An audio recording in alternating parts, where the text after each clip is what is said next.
வணக்கம் தமிழர்களே.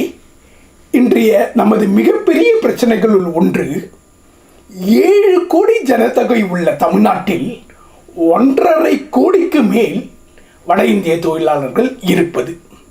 இதன் ஆபத்துக்கள் 8ஐயும் இதற்கான காரணங்கள் 5ஐயும் உங்களிடம் பேச வந்திருக்கிறேன் தமிழர்களே.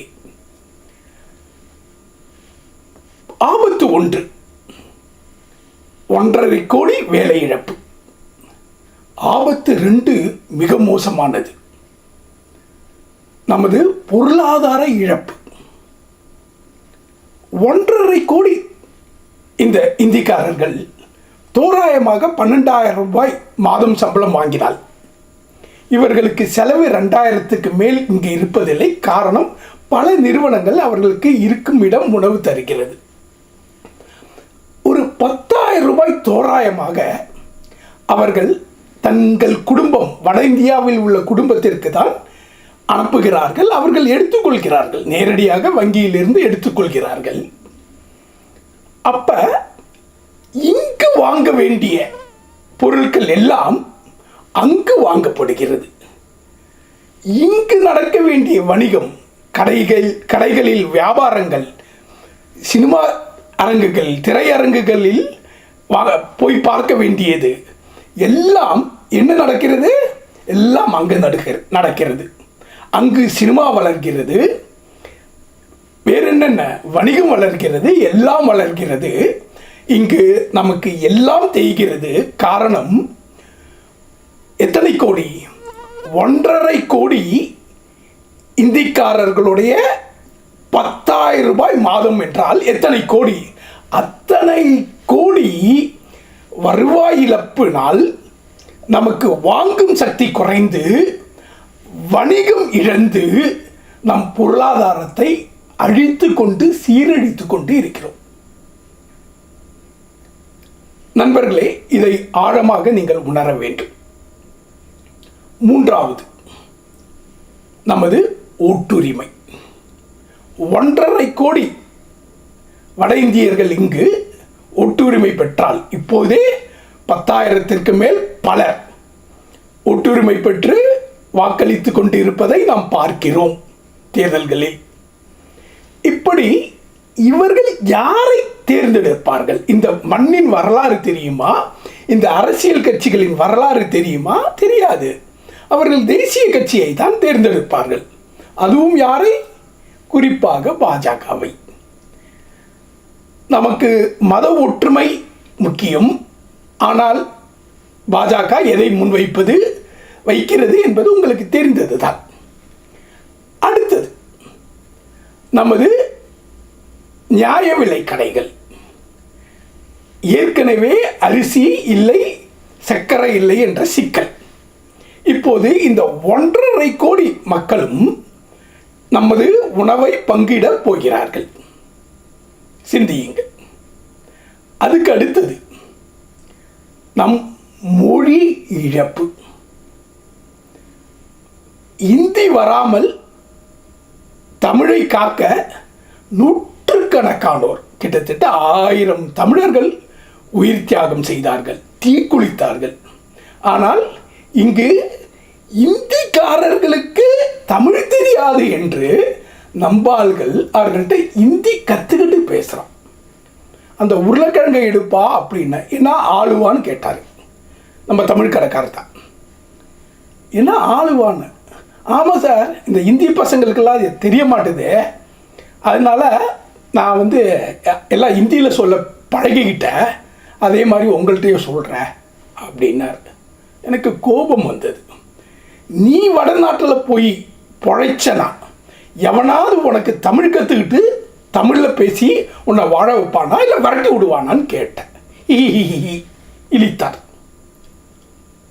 நண்பர்களே, மொழியை மிக மோசமாக நாம் இழந்து வருகிறோம். அவர்களோ இந்தியில் இங்கு பேசுவதை தங்கள் உரிமையாக எடுத்துக்கொண்டு வேலை செய்து கொண்டு இருக்கிறார்கள். நன்கு சிந்தியுங்கள். அடுத்தது, நாம் மிக முக்கியமாக இழப்பது பண்பாட்டை. இவர்களுக்கான உணவு, இவர்களுக்கான உடை என்று எல்லாம் மாறிக்கொண்டு இருக்கிறது. ஏன் தொலைக்காட்சி சேனல்கள் கூட இவர்களுக்காக இந்தி சேனல்கள் வந்து கொண்டு இருக்கிறது. இப்பொழுது இவர்கள் நம் தமிழ் பெண்களை காதலித்து நம் தமிழ் பெண்களும் விரும்பி திருமணம் செய்து கொள்ளும் போது என்னவாகிறது? நமது அடுத்த தலைமுறையே தமிழன் இல்லாமல் தொலைந்து போகிறது நம் இனம். சிந்தியுங்கள் தமிழர்களே, சிந்தியுங்கள். ஏழாவதாக இவர்களுடைய ஆதிக்கம், மிகப்பெரிய ஆதிக்கத்தை இங்கு செலுத்தி கொண்டு இருக்கிறார்கள். அண்மையில் நீங்கள் பார்த்திருப்பீர்கள், தமிழர்களை வேலைக்கு வைக்கக்கூடாது, எங்களுக்கு வேலை கெட்டு போகுதுன்னு ஒரு பெரிய போராட்டத்தை நடத்தி இருக்கிறார்கள். இவர்கள் ரயில் நிலையங்களில், அஞ்சல் நிலையங்களில் அலுவலர்களே வேலை செய்கிறார்கள். இப்படி அலுவலர்களாக இருப்பவர்கள் நம்மிடம் இந்தி பேசுகிறார்கள். நாம் தமிழில் பேசினால் அவர்கள் இந்தியில் பதில் சொல்கிறார்கள். கேட்டால் தேசபாஷா மாலுமகி என்று நம்மை மிக கேவலமாக பேசுகிறார்கள். தேசபாஷா என்பது இந்தி இல்லை. முதல் காரியம், தேசபாஷாவே இல்லை இந்த நாட்டிற்கு. அதுதான் வேடிக்கை. நேஷனல் லாங்குவேஜ் என்று ஒன்று நமது கான்ஸ்டிடியூஷன் சொல்லவே இல்லை. அடுத்தது கொலை, கொள்ளை இவர்கள் எந்த அளவுக்கு ஈடுபட்டு கொண்டு இருக்கிறார்கள் என்பதை நாம் பார்க்கிறோம். சரி நண்பர்களே, காரணங்களுக்கு வந்து விடுவோம். முதல் 2 காரணங்கள் நம் தமிழர்களுக்கிடையே உள்ள மிக மோசமான குடிப்பழக்கமும் சினிமா மோகமும் தான்.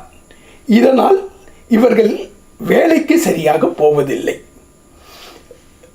பெரும் நிறுவனங்கள் மற்றும் சிறு தொழில் நிறுவனங்கள் நடத்துபவர்களை கேட்டால், என்னங்க நம்ம பசங்க எவன் சரியா வேலைக்கு வரான், குடிச்சிட்டு உடம்பை கெடுத்துட்டு இருக்கிறாங்க, ஒரு சின்ன வேலையை கூட ஒழுங்காக பண்ண முடியல, இவனுக்கு கொஞ்சம் வேலை செஞ்சாலே பெரிய மலைப்பாக இருக்கு, உடம்புல சக்தி போயிடுச்சு, நிறைய லீவ் எடுக்கிறானுவோ, நிறைய ஆப்சன்டிசம் என்றுதான் பதில் சொல்கிறார்கள்.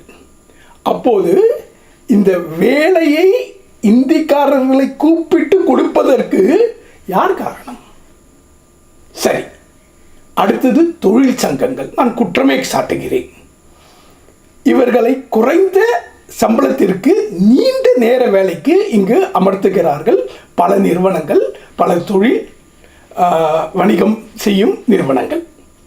சரி, எதற்கெல்லாமும் சண்டை போடும் இந்த தொழிற்சங்கங்கள் இதற்கு என்ன செய்து கொண்டிருக்கிறது? இது லேபர் எக்ஸ்ப்ளாய்டேஷன் இல்லையா? இதற்கு அவர்கள் குரல் கொடுக்க வேண்டியது இல்லையா? இதனால் நமது தமிழர்களின் வேலை வாய்ப்பு போகிறது. இதை ஏன் புரிந்து கொள்வதில்லை? அடுத்தது அரசு. அரசின் கடமை மிக முக்கியமானது. தமிழ்நாட்டில் தமிழர்களுக்குத்தான் வேலை உரிமை என்பதனை நிலைநாட்டும் சட்டங்கள் இன்னும் வரவில்லை. தொழிற்சாலை ஆய்வகத்துறை, directorate of industrial safety and health, இன்னும் மிக சரியாக ஆய்வு செய்தால் இதில் இன்னும் நிறைய கட்டுப்பாடுகளை கொண்டு வரலாம். இதை நான் விரிவாக பேச விரும்பவில்லை. அதுக்கு அடுத்தது 5வதாக நாமே காரணம். நாம் பெருமளவிற்கு அவர்களுக்கு ஒத்துழைத்து போகிறோம். உணவகங்களுக்கு போனால், அது சிறிய உணவகங்கள் அல்லது பெரிய உணவகங்கள் போனால், இந்திக்காரர்கள் வந்தால் நான் ஜாவோ ஜாவோ என்பேன். இப்படித்தான் சொல்வேன். நீ வராத, எனக்கு தமிழன் அனுப்பு என்பேன். தமிழன் வரும் வரை காத்திருப்பேன். எந்த உணவையும் நான் ஆர்டர் கொடுக்க மாட்டேன். பிறகு தமிழர்கள் வந்ததற்கு அடுத்தது தான் சாப்பிடுவேன். அதற்கான விளக்கத்தையும் சொல்லுவேன். மேலும் எங்கு போனாலும் சரி, தமிழர்கள் வந்தால் மட்டும்தான் அங்கு நான் வணிகம் செய்வேன், பொருள் வாங்குவேன். இந்திக்காரர்கள் இருந்தால் இல்லை, வேறு ஆள் இல்லை, இவர்கள் தான் இருக்கிறார்கள் என்றால் நான் வெளியேறி விடுவேன், சொல்லிவிட்டே வெளியேறி விடுவேன். ஏன் இந்த ஒத்துழையாமையை நாம் எல்லோரும் கடைப்பிடிக்க மாட்டேங்கிறோம்? எனக்கு என்ன வந்துச்சு, எவனாவது வாழ்ந்துட்டு போகிறான். ஆனால் நாம் வாழ வழி இல்லாமல், நம் அடுத்த சந்ததிகள் வாழ வழி இல்லாமல் தமிழ்நாடு மாறிக்கொண்டே இருக்கிறது என்பதனை தயவு செய்து உணருங்கள் தமிழர்களே. காரணங்களை பார்த்தாச்சு, ஆபத்துகளை உணர்ந்தாச்சு. இனி காரியம் உங்கள் கை.